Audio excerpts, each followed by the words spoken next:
Good evening and welcome to TLU Special Report. I'm your host tonight, Mac Prunetta. Tonight's topic, the issue of AIDS and HIV in the Ivory Coast. The Ivory Coast, also known as Côte d'Ivoire, is one of the most affected countries in West Africa, with almost 500,000 people out of their 24 million person population living with this disease, with a prevalence rate estimated between 3.2 and 4.7%. By comparison, at the end of 2014 in the United States, the prevalence rate of people living with HIV or AIDS was 0.299%, which means out of 100,000 people, only 299 were infected, whereas in the Ivory Coast, out of 100,000 people, 3,200 to 4,700 of them were infected. AIDS HIV has been named the #1 cause of death for men living in the Ivory Coast and the #2 cause for women after childbirth. However, the disease affects women more than it does men, with a prevalence rate closer to 6.2% for women against 2.9% for men, which is contrast to AIDS HIV in America, where primarily men are infected.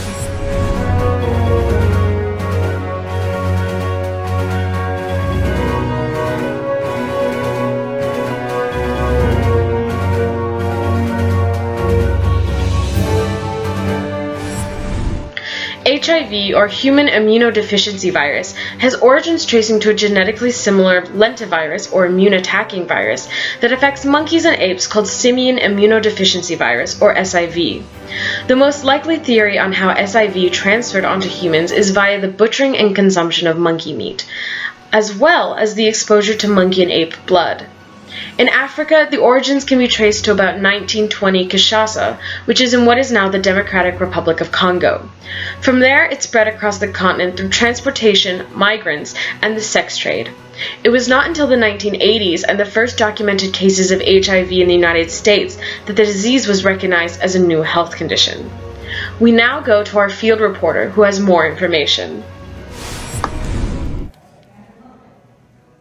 Did you know that in 2015, there were 23,000 estimated AIDS-related deaths among adults 15 and older in the Ivory Coast? Why do you know this? How do you feel about that statistic I just told you? It's mind-boggling.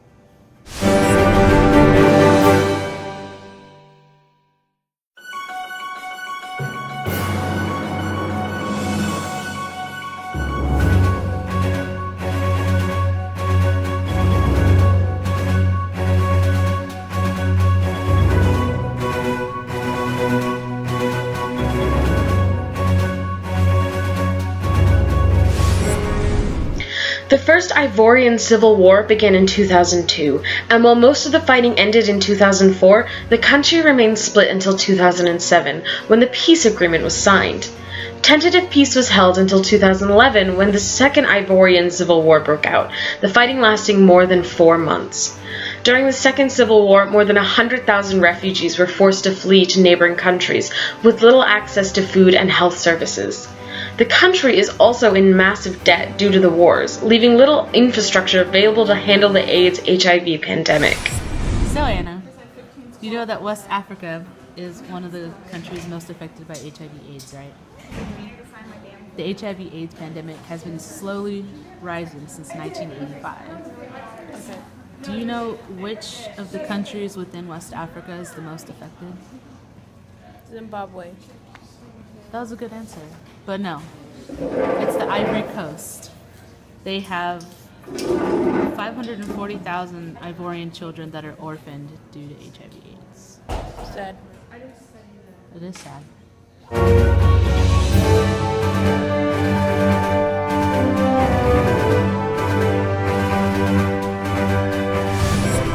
Last year, 25,000 people died due to AIDS in the Ivory Coast, 2,600 of them being children under the age of 14. Dr. Marie Houget Kimbo, a native of the Ivory Coast, says that many children born to women with HIV are not being systematically monitored during the postpartum period and are thus missing out on life-saving services.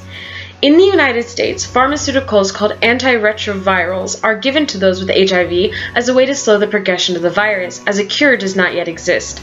However, in the Ivory Coast, many children and infants born with the disease do not have access to the drugs they need.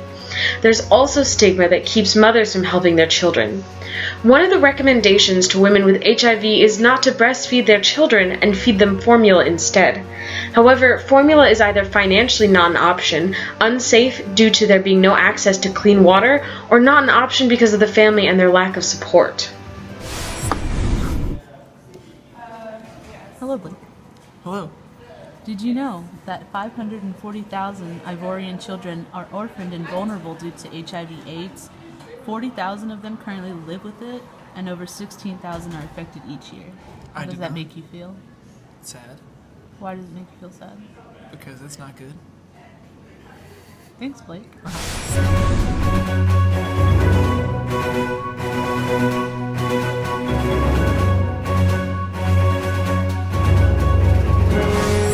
While the statistics seem dire, there is hope. UNICEF is a global organization that has spent the last 70 years working to improve the lives of children and their families across the globe. They have been providing support for the children of the Ivory Coast by helping to prevent mother-to-child transmission of HIV, providing pediatric treatment, and protecting children affected by AIDS. Among adolescents, UNICEF funds peer education that provides information and awareness about the disease and the spread, which allows the youth to be responsible of their own health. The organization also supports, via partners, income-generating activities and medical, educational, legal, food-based, and vocational assistance for orphans and children affected by AIDS and HIV. We hope that this has raised awareness for the pandemic that is affecting not only the Ivory Coast, but much of West Africa and the world. Thank you, and have a wonderful evening.